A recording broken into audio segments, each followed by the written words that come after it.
Oi, eu sou a Lúcia, tenho 70 anos, não sei exatamente como começar. Porque essa história que eu vou contar é, talvez, a mais difícil da minha vida. É daquelas que a gente engole por anos.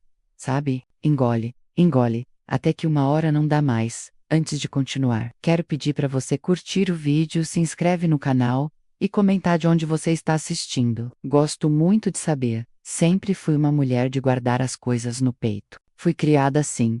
Mulher tem que ser forte e calada, discreta, dedicada. E foi isso que eu fui a vida inteira. Cuidei do meu marido, criei minha filha praticamente sozinha, cuidei da casa, dos netos e de todo mundo que precisou de mim. Mas ninguém nunca cuidou de mim.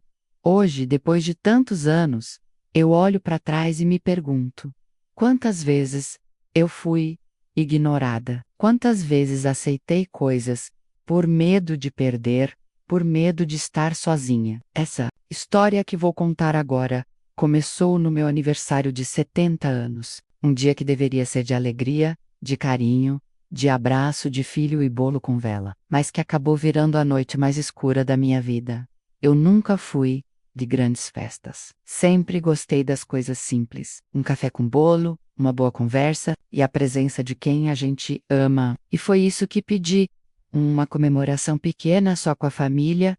A Denise, minha irmã mais nova, morava comigo na época, estava há quase 2 anos morando aqui em casa. Ela passou por muita coisa, eu sei. Perdeu o emprego, depois o marido a deixou. Sempre teve uma vida meio desorganizada e, como irmã, achei que era meu dever acolher. E abri as portas da minha casa sem pensar duas vezes, só que tem portas que, uma vez abertas, não se fecham mais. O Roberto, meu marido, também não se opôs. Sempre foi muito reservado, na dele, nunca se meteu muito nas decisões da casa. E talvez esse tenha sido meu primeiro erro. Eu tomava todas as decisões, enquanto ele vivia num canto, só observando. E eu achava isso normal. Afinal, é assim que muitos casamentos funcionam depois de décadas, não é? Só que eu não percebia que ele estava mais presente do que eu imaginava, mas não do meu lado. E sabe o que mais me dói? Não foi só a traição, foi a maneira como ela veio, o momento, a escolha, no dia em que eu deveria me sentir mais amada, mais celebrada, mais importante. Eu fui reduzida à mulher que dormia, no mesmo teto com 2 traidores, e eu ainda sorri para as fotos, servi bolo, abracei neto e tirei selfie. Tudo isso depois de ter visto com meus próprios olhos o que nunca deveria ter acontecido. Mas antes de contar como descobri, você precisa entender como tudo começou, porque a verdade é que a traição nunca começa de repente. Ela vem de mansinho, e eu fui cega demais para ver. Conheci o Roberto quando eu ainda trabalhava numa papelaria, lá no centro da cidade. Ele era bancário, usava sempre a mesma camisa azul clara, bem passada, cabelo penteado para trás, sapato engraxado, tinha um jeito sério, tímido, mas educado.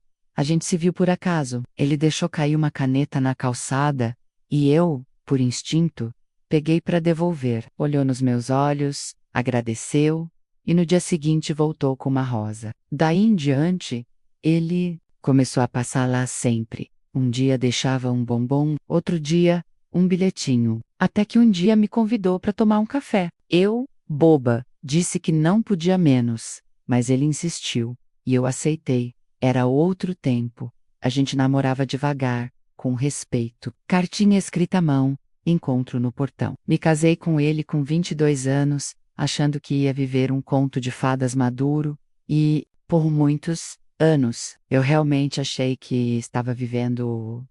O Roberto nunca foi muito carinhoso, era mais frio, mais prático. Não era de dizer eu te amo com frequência, mas pagava as contas, cuidava das coisas da casa, consertava o chuveiro sem reclamar. No começo, eu sentia falta de mais afeto, mas com o tempo, fui aceitando que amor também podia ser silêncio. Tivemos uma filha, menos a Mariana, menos que se tornou minha grande alegria. Eu fui mãe, esposa, dona de casa e também costureira para fora, tudo ao mesmo tempo. Enquanto isso, o Roberto seguia a rotina dele: banco, almoço, jornal, novela, tínhamos uma vida simples, sem grandes luxos, mas sem faltar o essencial. Férias, em casa mesmo, almoço de domingo com macarronada, televisão ligada na novela. Por muito tempo, eu pensei, é isso, um casamento longo. É isso mesmo, companhia, segurança, estabilidade. A gente aprende a se acostumar com pouco, quando o pouco é tudo o que conhece. Ele não era agressivo. Nunca me tratou mal, mas também nunca fez esforço para me entender, ou perguntar como eu me sentia. Eu falava, ele ouvia, mas eu não sei. Se ele escutava de verdade, com os anos, o carinho virou rotina. O toque virou hábito. E o olhar virou ausência. Eu percebia, mas fingia que não, porque é mais fácil continuar do que questionar tudo. E quando a Denise veio morar com a gente, eu achei que fosse pela presença de mais alguém na casa. Uma distração, um novo ar. Mas era mais do que isso. Hoje, olhando para trás, eu vejo que o Roberto sempre foi um homem silencioso, mas não inocente, e eu estava com um estranho, e demorei 40 anos para perceber. A Denise sempre foi diferente de mim. Ela é quase 10 anos mais nova. Enquanto eu era a filha comportada, estudiosa que ajudava minha mãe nas tarefas de casa, ela era o furacão. Sempre com as unhas pintadas de vermelho, o cabelo bagunçado, a voz alta e as ideias modernas. Desde pequena ela gostava de chamar atenção e sabia fazer isso muito bem. Mesmo assim, eu a protegia. Sempre.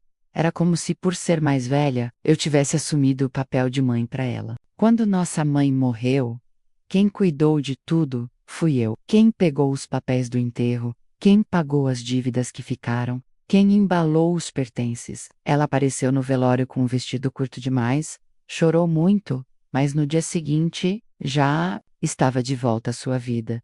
Eu não a culpo. Ela era assim, e eu era que ficava quando ela perdeu o emprego pela terceira vez. E o marido a abandonou com dívidas até o pescoço, eu fui a única que estendeu a mão. Ela ligou, chorando, dizendo que não tinha para onde ir. E eu disse sem pensar 2 vezes, vem pra cá. Tua casa é aqui também. O Roberto não disse nada, só deu de ombros. Eu até brinquei com ele na época. Mais uma mulher para você conviver, hein?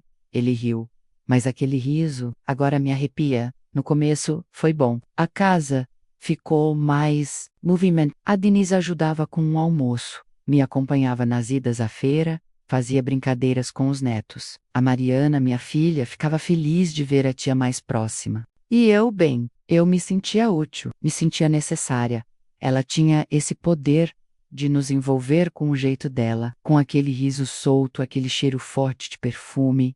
Aquelas histórias exageradas que ela contava na mesa do café, eu achava graça. E, sabe, o que é mais cruel? Eu a admirava. Tinha inveja boa do jeito como ela se olhava no espelho, mesmo com tantos problemas, de como ela se maquiava todos os dias, mesmo sem sair. Eu dizia para ela, Denise, se eu tivesse sua coragem, sua ousadia, mal sabia eu que toda essa coragem ia virar arma contra mim.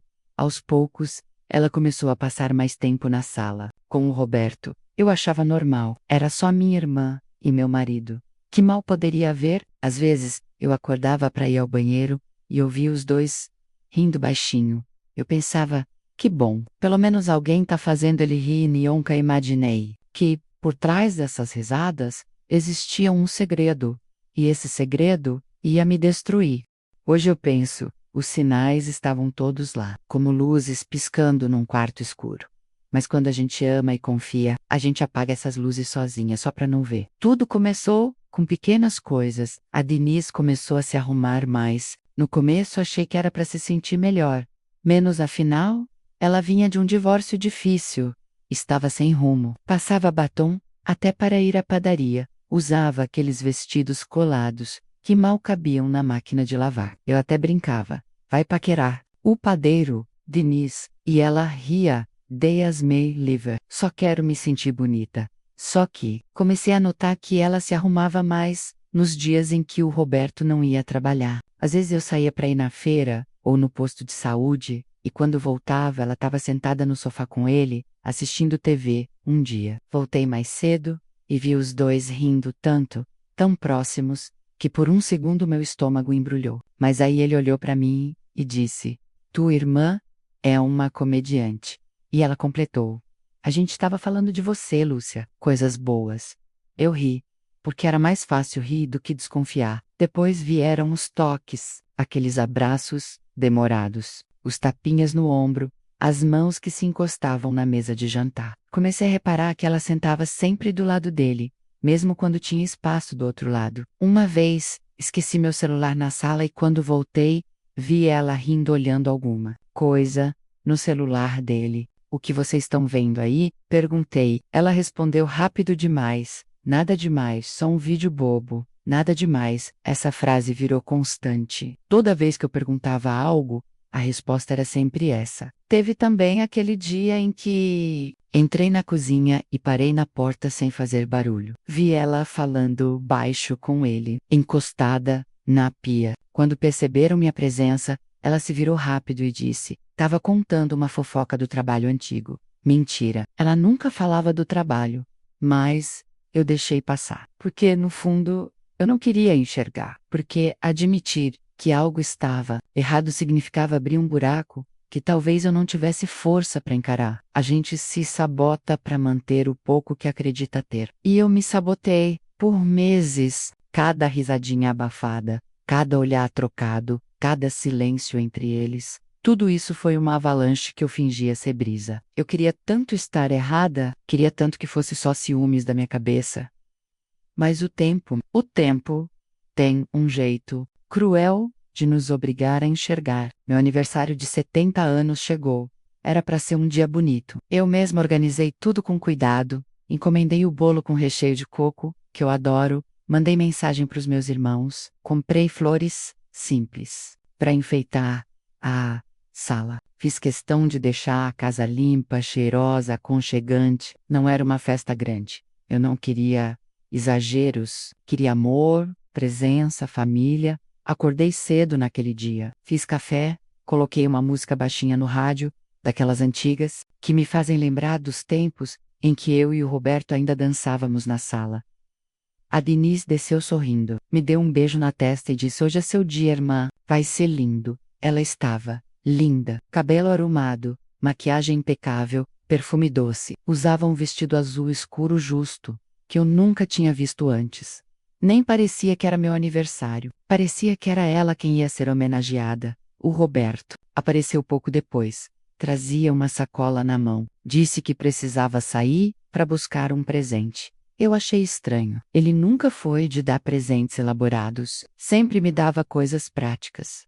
Uma sandália nova, um chale, um livro de receitas. Mas fiquei feliz. Achei que talvez ele tivesse preparado alguma surpresa. Meus netos chegaram com flores. A Mariana trouxe uma caixa de fotos antigas para a gente ver depois do almoço. A casa foi se enchendo de risadas, de cheiros bons, de abraços, e eu, apesar daquela pontada estranha no peito que não me deixava desde cedo, forcei um sorriso. Fiquei na cozinha, organizando os pratos, me distraindo, mas toda vez que passava pela sala, sentia um desconforto. O jeito como o Roberto olhava para Denise, como ela se inclinava para falar com ele no ouvido. Os risos contidos, tudo estava ali, mas ninguém via. Só eu, quase no fim da tarde, fomos cantar parabéns, todos reunidos. Luz apagada, vela acesa, celular gravando, meus olhos marejados não só de emoção, mas de angústia. Foi quando eu notei. O Roberto não estava ali. Olhei em volta. Vi a Denise saindo do corredor, com o cabelo meio desalinhado, ajeitando a alça do vestido. Meu coração afundou, mas ainda assim, eu apaguei a vela. Sorri. Tiraram foto, abracei minha neta, e por dentro, um silêncio absoluto. Minutos depois, fui buscar meu chale no quarto. A porta estava entreaberta, e foi ali que tudo aconteceu. O que eu vi, eu nunca mais consegui esquecer. Eu desejei que fosse mentira, que fosse pesadelo, mas não era. Era meu presente de 70 anos. Um presente que destruiu a mulher que existia. Em mim, naquele momento, Tudo dentro de mim parou. Eu subi as escadas devagar, querendo apenas buscar o meu chale. Aquele chale que minha mãe me deu antes de morrer, e que eu usava em todos os meus aniversários, como uma espécie de abraço invisível dela. A porta do meu quarto estava entreaberta. Eu achei estranho, porque sempre deixo fechada. Coisa que vi foi o par de sapatos dele largado, do lado da cama, e o vestido dela, jogado na poltrona. Meu coração deu um salto seco no peito.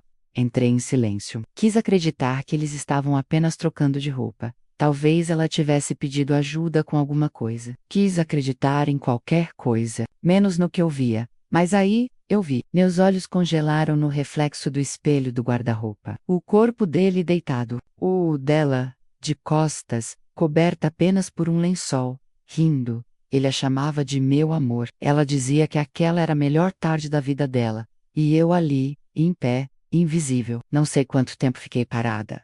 1 segundo, 1 minuto, 10. Tudo perdeu o som. O mundo desapareceu. O tempo se quebrou como vidro. Eu poderia ter gritado, poderia ter avançado neles, poderia ter feito um escândalo menos com a casa cheia, a família embaixo, o bolo esperando. Mas eu não fiz. Fechei a porta, desci as escadas com as pernas tremendo, o estômago embrulhado, o som da minha própria respiração me sufocava. O gosto do café da manhã voltou à minha boca como fel. Alguém me chamou. Lúcia, você está bem? Eu sorri. Balancei a cabeça. Só estou um pouco cansada. Cansada. Era essa a palavra. Cansada de carregar um casamento em silêncio. Cansada de proteger uma irmã ingrata.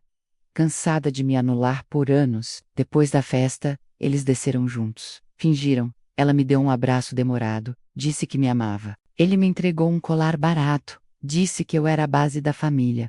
Eu os olhei. Vi os dois. Por fora. Perfeitos. Por dentro. Podres. Naquela noite, chorei em silêncio, como nunca tinha chorado antes. A dor de ver a traição ali, nua, concreta, suja, debaixo do meu próprio teto, no dia do meu aniversário. Minha irmã, meu marido, meus 2 amores mais antigos, me destruíram juntos. E naquele instante eu soube. Ou eu virava pó, ou eu virava outra mulher. Volcana, imagina o que é conviver com uma dor que grita dentro de você, enquanto o mundo em volta continua sorrindo. Naquela noite, depois da festa, eu fiquei sentada sozinha na cozinha, a mesa ainda com farelos de bolo, copos pela metade guardanapos, surros, um retrato do que minha vida se tornou restos do afato. Sorrisos esquecidos, sujeira que ninguém quis limpar. Eu olhava para o vazio. Meu coração não batia, ele latejava. A traição ecoava em mim como um sussurro repetido. Minha irmã, meu marido, minha irmã, meu marido, e o mais cruel. Eles desceram como se nada tivesse acontecido. A Denise com aquele sorrisinho calmo, me perguntando se eu queria chá. O Roberto me dando um beijo na testa, antes de subir. Eles me abraçaram, naquela noite. Me desejaram parabéns de novo. Eu segurei cada lágrima. Eu não soube o que fazer. Eu queria desabar. Quaria Gritter. Quebrar tudo, expulsá-los daquela casa. Mas eu também sabia, se eu fizesse isso, nada mais voltaria. Nem o mínimo de dignidade, nem a estrutura que levei 40 anos para manter. Então eu fiz a única coisa que me restava. Fingi. Fingi que não vi, que não ouvi, que não senti. Fingi para mim, fingi para os meus netos, fingi para minha filha, fingi até para o espelho. E foi aí que eu percebi. Eu era especialista em fingir, eu já tinha fingido antes. Quando o Roberto se afastava por semanas e dizia que era estresse do trabalho. Quando eu chegava em casa, com um cheiro de perfume que não era meu. Quando a Denise exagerava na intimidade com ele, e eu dizia para mim mesma, é só o jeito dela. Eu fingi minha vida inteira. E agora, naquele momento, fingir era o que me restava. Passei os dias seguintes, como se nada tivesse acontecido. Servia o almoço, lavava as roupas, respondia às mensagens da família agradecendo pela festa, mas por dentro, eu estava em ruínas. O sono foi embora. O apetite sumiu. Meus olhos ardiam, como se chorassem, até quando secos. Cada barulho de risada vindo da sala me fazia estremecer. Eu Observava os dois em silêncio. Cada movimento, cada troca de olhar, eu via tudo com os olhos de quem agora sabia, e mesmo assim, me calava. Mas não era covardia. Era cálculo. Eu precisava entender, precisava ver até onde eles iriam. Precisava deles confortáveis, menos confiantes o suficiente para se expor. E mais do que isso, eu precisava me preparar. Porque uma mulher traída em silêncio não é uma mulher fraca. É uma mulher prestes a fazer história. Eu passei dias assistindo ao teatro deles. Era como viver dentro de uma peça encenada só para mim, onde cada fala era cuidadosamente calculada, cada gesto era um disfarce. Eles achavam que estavam enganando uma velha cansada. Mal sabiam que estavam alimentando uma mulher que já não tinha mais nada a perder. Comecei a observar com mais atenção a rotina deles. Os horários, as mensagens trocadas às escondidas, a forma como ela disfarçava quando ele ligava, como ele silenciava o celular quando ela estava por perto. Eu era o tipo de mulher que nunca vasculhou o celular. Sempre respeitei espaço, confiança, mas a confiança tinha morrido no dia do meu aniversário. Então, pela primeira vez em 40 anos, espionei. E foi ali que tive certeza. Mensagens, fotos ou conversas. Ele dizia que tinha se apaixonado por ela. Ela dizia que sempre teve inveja de mim. Eu tremia, não de raiva, de decisão. Eu não queria vingança. Vingança é coisa pequena. Eu queria algo maior, exposição. Eles me traíram no escuro. Eu ia iluminá-los. Foi então que planejei tudo, com calma, com frieza, com dignidade. Esperei o aniversário da minha neta. O mês depois, a família toda estaria reunida. Seria o palco perfeito. Mandei imprimir as mensagens, montei uma caixa de presente, com fotos antigas nossas, por cima. E os prints por baixo. Preparei meu discurso em segredo. Escrevi à mão numa folha dobrada. Não contei para ninguém, nem para minha filha, nem para minhas amigas, porque essa guerra era minha, e só minha. No dia da festa, me vesti com o vestido vermelho que usei no meu casamento. Simbolismo importa, eles estavam lá, como sempre, sorrisos falsos, mas de das e eu, silenciosa, mas com fogo nos olhos. Esperei o momento em que todos estavam reunidos. Pedi a palavra antes do parabéns. Meu coração batia como nunca antes, mas minha voz saiu firme. Comecei agradecendo. Falei sobre a importância da família, sobre o valor da lealdade. E então, abri a caixa, entreguei o presente a Denise e disse: espero que goste de lembrar do que você e meu marido construíram juntos pelas minhas costas. A sala congelou. Ela abriu a caixa, viu os papéis, as fotos. O Roberto tentou levantar da cadeira. Eu pedi que sentasse. Disse que agora todos tinham o direito de saber. Isso não é vingança. É só a verdade. E a verdade, meus queridos, é que até mesmo uma senhora de 70 anos pode dar o maior susto da vida em quem achou que ela era frágil. E eu me levantei, peguei minha bolsa e saí da casa que eu mesma construí. Não chorei, não gritei, eu renasci. Quando eu atravessei aquela porta deixando todos em silêncio absoluto, uma parte de mim se despediu do passado. Foi como tirar um véu dos olhos, depois de décadas. Eu finalmente enxergava o que me fizeram, o que eu permiti, o que eu escondi até de mim mesma. Nos dias que se seguiram, o caos tomou conta da família. A Denise tentou negar. Disse que eram mensagens antigas, que tudo tinha sido um mal-entendido. Mas os dela menos vermelhos, arregalados, entregavam o que as palavras tentavam esconder. O Roberto. Bom, ele não teve como negar. Sumiu de casa no dia seguinte. Me ligou 2 vezes e o não atende. Depois mandou uma mensagem: Lúcia, vamos conversar. Foi um erro. Eu te amo. Eu apenas visualizei. Me amar. Quem ama não trai uma vida inteira. Quem ama não dorme com sua irmã, na sua própria cama. Minha filha ficou arrasada. Ela me ligou, chorou, disse que não sabia de nada. E eu acreditei. Ela também foi traída, de outro jeito. Eu disse que estava bem, que precisava de um tempo, Meus netos eram muito novos para entender, mas com o tempo, tudo se ajeitou. E eu fui para casa da minha prima em Minas por um tempo. Coloquei os pés no chão de terra, sentei na Ridge. Respirei o cheiro de café fresco e silêncio. Comecei terapia, coisa que eu deveria ter feito há 30 anos. E ali, deitada no colo da minha própria história, percebi que ainda havia muito de mim viva. Abri uma conta nas redes sociais. Comecei a escrever histórias minhas, histórias de outras mulheres que me procuraram depois que souberam da minha coragem. Uma delas me disse: Dona Lúcia, a senhora falou o que eu nunca consegui dizer. Isso me curou mais do que qualquer remédio. O Roberto me procurou algumas vezes, tentou me ver, disse que estava arrependido. E eu disse, com toda a calma do mundo, o que você destruiu em mim, nunca mais será reconstruído por você. Diniz se afastou da família. Virou um nome que ninguém fala, um rosto que desapareceu das fotos. E eu renasci, com rugas, sim, com dores nas costas, sim, mas com uma alma limpa e o coração livre.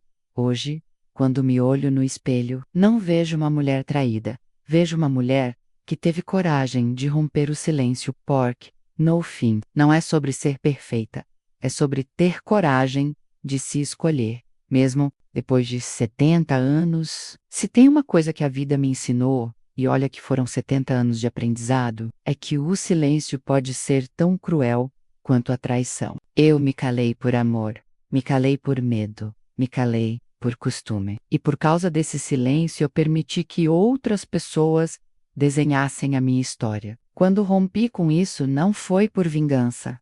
Foi por dignidade, porque amar o outro demais, às vezes é esquecer de se amar. O que mais me perguntam hoje é: a senhora se arrepende? E a resposta é não. Não me arrependo de ter amado. Não me arrependo de ter sido fiel, dedicada, presente. Porque tudo o que fiz foi com verdade. Mas me arrependo sim de ter demorado tanto para me escolher. A gente cresce ouvindo que mulher tem que aguentar, que casamento é difícil, que irmã é irmã e sangue é sangue. Mas ninguém diz que a gente tem o direito de dizer: basta. Hoje, se eu pudesse dizer algo para todas as mulheres que estão lendo isso, jovens ou velhas, casadas ou solteiras, mães ou não, eu diria: você não precisa aceitar o que te destrói só para manter as aparências. A vida não é sobre agradar os outros.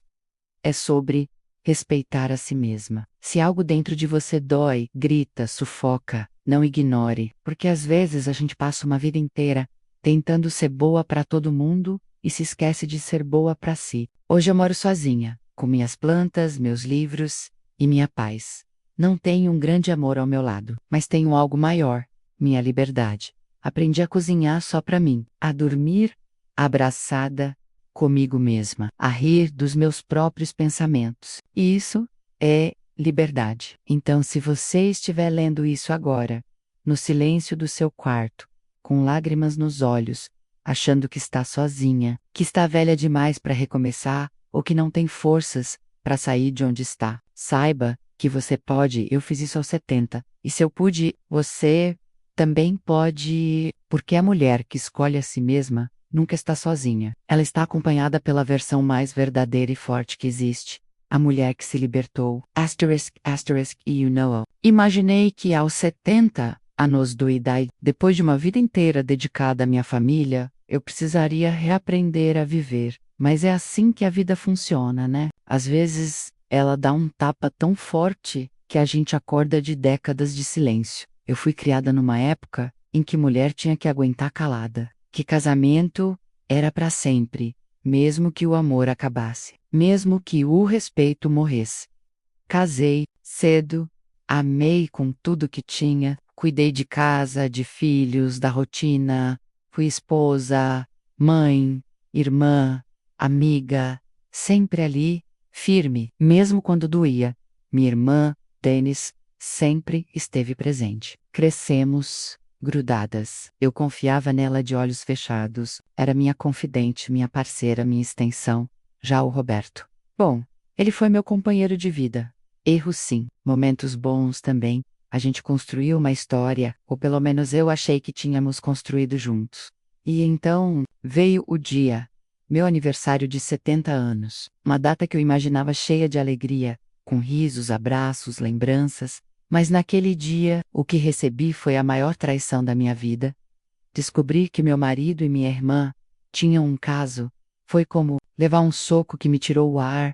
No início foi negação, tipo revolta, dor, um vazio que eu não sabia que existia dentro de mim, mas também foi nesse buraco escuro que encontrei força, força para olhar para mim, para perceber que eu existia, além de ser esposa, além de ser irmã, que havia uma mulher ali dentro de mim menos esquecida, silenciada, sufocada menos que precisava ser ouvida. Eu não quis vingança, eu quis verdade. Por isso, não escondi. Reuni a família, mostrei as provas, falei com calma, com clareza, com dor e dignidade.